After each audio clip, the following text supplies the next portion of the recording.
វាភ្លឺនេះគឺដោយសារតែចាំងពន្លឺពីព្រះអាទិត្យប៉ុណ្ណោះចាន់អើយចន្ទរាមេតាដឹងហើយហៅស្រី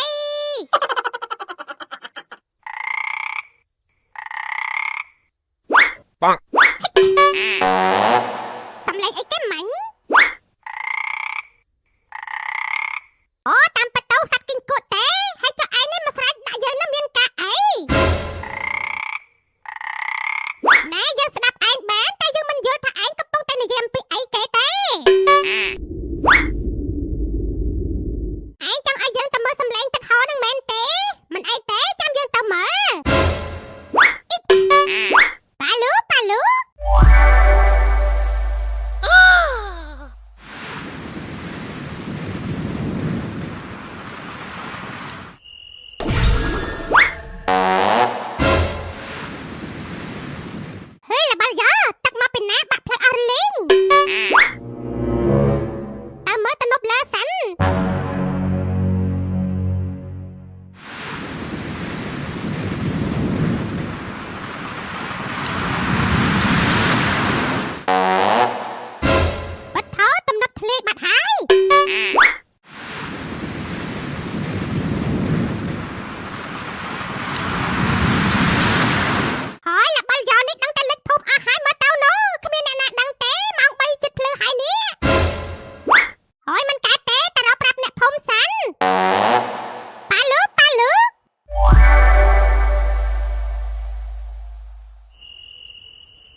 សូមជម្រាបសួរបងប្អូនបាទជាទីរាប់អាននៅក្នុងភូមិសេវ័តនិងភូមិសេទាខ្ញុំបាទមេភូមិសូមជម្រាបបងប្អូនទាំងអស់គ្នាដែលរស់នៅក្នុងភូមិសេទានិងភូមិសេមាត់ទាំងអស់គ្នាឲ្យបានដឹងថា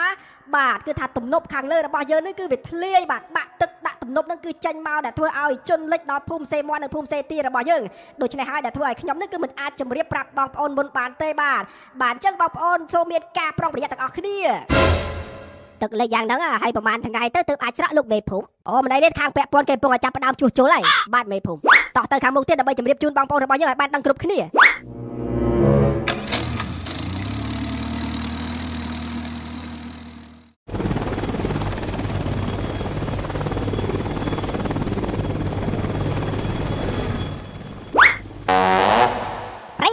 ដែលកំពុងទស្សនាការផ្សាយពីអង្គភាពសារព័ត៌មានរហ័សទាន់ហត់ហោះពេញបីទាំងអស់គ្នាបាទឥឡូវនេះគឺថាភូមិសេវ័តនិងភូមិសេទាមានទឹកចំនួនបាទលិចខ្ទេចខ្ទីអស់ហើយគឺដោយសារតែយប់មិញគឺថាទំនប់ខាងលើមានការធ្លាយទឹកបាទធ្លាយទឹកប្រហែលជាម៉ោង1ម៉ោង2យប់ហើយគ្មានអ្នកណាដឹងនោះទេឥឡូវនេះគឺថាអ្នកភូមិក្រៅមកគឺថាទឹកភ្នែកបាទបែរច្រឡំបាទគឺថាទឹកលិចផ្ទះអស់ហើយ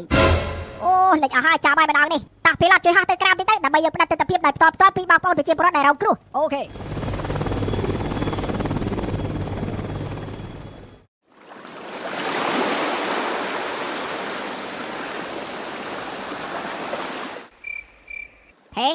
ហេបេកភ្លឺហើយក្រោកបាទលោកតាអូយបេកបើកថ្ងៃចេះស្រស់ស្រាយដល់ហើយចុះស្អីគេដឹកថេជួយមើលអីគេបុកផ្ទះឡើងពេញដឹកហាលោកតាមើលទៅដូចទឹកចំនួនហាថាបាច់ទឹកចំនួនបាទត្រូវហើយលោកតាទឹកចំនួនបែរទេពីណាគេបូមត្រីនេះបាទបូមត្រីមិនលិចដល់ថ្នាក់ហ្នឹងទេលោកតាបែរទេសង្ស័យពីណាបូមត្រីហើយពីណាគេបូមត្រីយកទឹកដាក់ចូលផ្ទះខ្ញុំហ្នឹង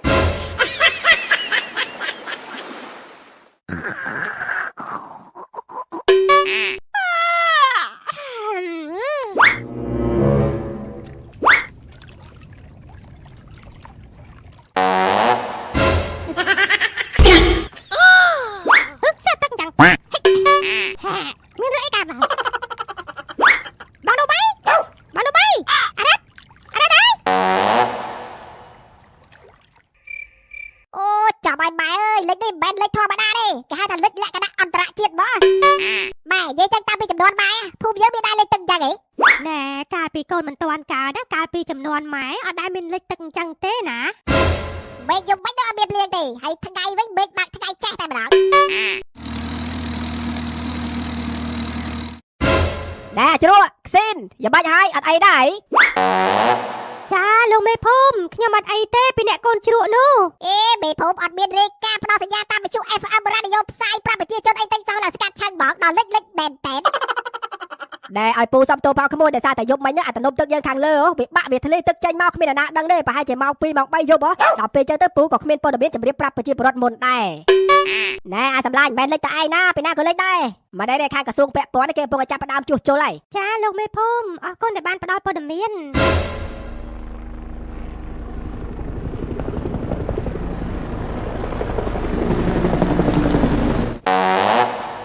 បាទសួស្តីលោកមេភូមិហើយតើការលិចទឹកនេះមានប៉ះពាល់ដល់អាយុជីវិតបងប្អូនប្រជាពលរដ្ឋហើយឬដែរ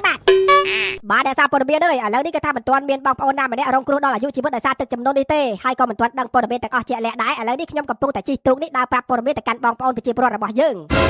ខ្ញុំស្នើឲ្យខាងសារព័ត៌មានមានអធិភាពកញ្ចាក់អញ្ចឹងជួយហោះជិះឆ្វែមើលភូមិយើងតិចមើលខៃឡូមានកន្លែងណាគេត្រូវការជំនួយបន្ទាន់អញ្ចឹងណាបើថាទូករបស់ខ្ញុំនេះវាពិបាកយូរអូខេមិនអីទេខ្ញុំគិតថាចង់ធ្វើអញ្ចឹងដែរណាចាំមើលខ្ញុំហោះទៅលើវិញខ្ញុំឆ្វែ4 5ជុំចាំមើលបើមានកន្លែងណាដែលបងប្អូនយើងត្រូវការជំនួយខ្ញុំនឹងផ្ដល់ព័ត៌មានមកកាន់មេភូមិបាទអរគុណច្រើនអ្នកសារព័ត៌មានតោះពីឡតហោះឡើងទៅលើវិញឆ្វែមើលភូមិយើងពី3ជុំមើលអូខេបាទចឹងខ្ញុំសូមលាសិនហើយបើមានព័ត៌មានអីសំខាន់ទៀតខ្ញុំនឹងមកជម្រាបជូនចាលោកមេភូមិតោះក្មួយប៉ុនទៅខាងមុខទៀតបាទមេភូមិម៉ែហៅបាយដាំបាយហៅបាយហើយដាំអីកូនលិចអស់ហើយហើយចៅស្រីអើយពួកយើងកំពុងតែយល់សັບមែនទេមិនមែនយល់សັບទេលោកយាយគឺទឹកលិចមែនតែនប្រហែលជាទឹកចំនួនមកពីខាងណាហើយហេតាំងពីយាយកើតមកដល់ចំណាក់នេះហើយមិនដែលមានទឹកចំនួនលិចភូមិទេណាទៅម្ដងហ្នឹងនេះលោកយាយចៅខ្លាចណាចៅខ្លាចត្រីបាឡែនអូមិនអីទេចៅវាគ្មានត្រីបាឡែនណាទេវាមានតែកពើហ្នឹងអូច្រឡំអត់មានអីទាំងអស់ហ្នឹងចៅមិនអីទេបងអូនស្រីនៅទីនេះគ្មានត្រីបាឡែនទេត្រីបាឡែននៅតែក្នុងទឹកសមុទ្រអូនៅចៅដូចមានអធិភាពកញ្ចាក់ហោះមកហើយ ជួយផងពួកខ្ញុំនៅទីនេះ ដែរអ្នកសារព័ត៌មានអើយជួយខ្ញុំផងហើយចាំបីអ្នកចៅយាយនឹងទៅណាវិញ ចាពូពួកខ្ញុំអត់មានទៅណាទេយប់មិញហ្នឹងពួកខ្ញុំដេកក្រៅផ្ទះដេកលេងដើម្បីមើលព្រះច័ន្ទហ្នឹងឯងដល់ពេលក្រៅមកវិញហ្នឹងក៏មកនៅទីនេះតែម្ដង អូតាពិតចឹងសោះខ្ញុំឆ្ងល់ថាផ្ទះខ្លួនឯងឡើងធំហើយឡើងខ្ពស់អត់នៅទេបើនៅលើដើមឈើតូចមួយចឹងបើដែរអ្នកទាំងអស់គ្នាចាំបាផ្លែសិនទៅណាចាំខ្ញុំរាយការណ៍ទៅកាន់ពូមេភូមិហើយពូមេភូមិនេះគាត់នឹងឲ្យភ្នាក់ងារទៅជួយសង្គ្រោះហើយខ្ញុំនេះកំពុងដើរជិះឆ្វែលដើម្បីស្វែងរកបងប្អូនរបស់យើងដែលកំពុងត្រូវការជំនួយអរគុណអាចារ្យអើយផ្ដាំមកហើយណាកុំភ្លេចយាយណាកុំបារម្ភអីខ្ញុំមិនភ្លេចទេឲ្យតែមានស្រីស្អាត អូយដឹងអីទេអាចៅសារព្រមានណាសរសើរអត់មើលកលៈទេសៈទេកលៈទេសៈអីគេខ្ញុំបានសរសើរលោកយាយណាហើយថាពីណាស្រីស្អាតចុះខ្ញុំថាស្រីស្អាតនេះគឺសម្ដេចចៅលោកយាយហ្នឹងតោះពីឡទៅមុខទៀតឆ្វែលមកជុំហើយត្រឡប់ទៅក្រោយវិញអូខេប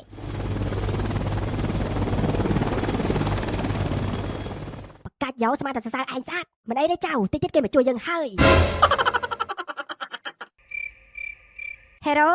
អើយក្រោកឡើង What Hero លឺបងហើយទេក្រោកលឿនមកទឹកលិចអស់ហើយមានរឿងអីបងទេឥឡូវនេះគឺថាភូមិរបស់យើងនេះគឺថាលិចទឹកហើយគឺទឹកជំនន់ហេថាម៉េចទឹកជំនន់ណែអាវ៉ាត់ក្រោកឡើងចំលិចដល់បន្ទប់បាត់លិចអីគេភូមិយើងមានទឹកជំនន់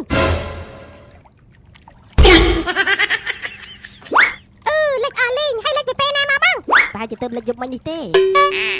ហើយមកពីមូលហេតុអីទៅអត់ទាន់ដឹងដែរចាំមើលមេភូមិគេប្រាប់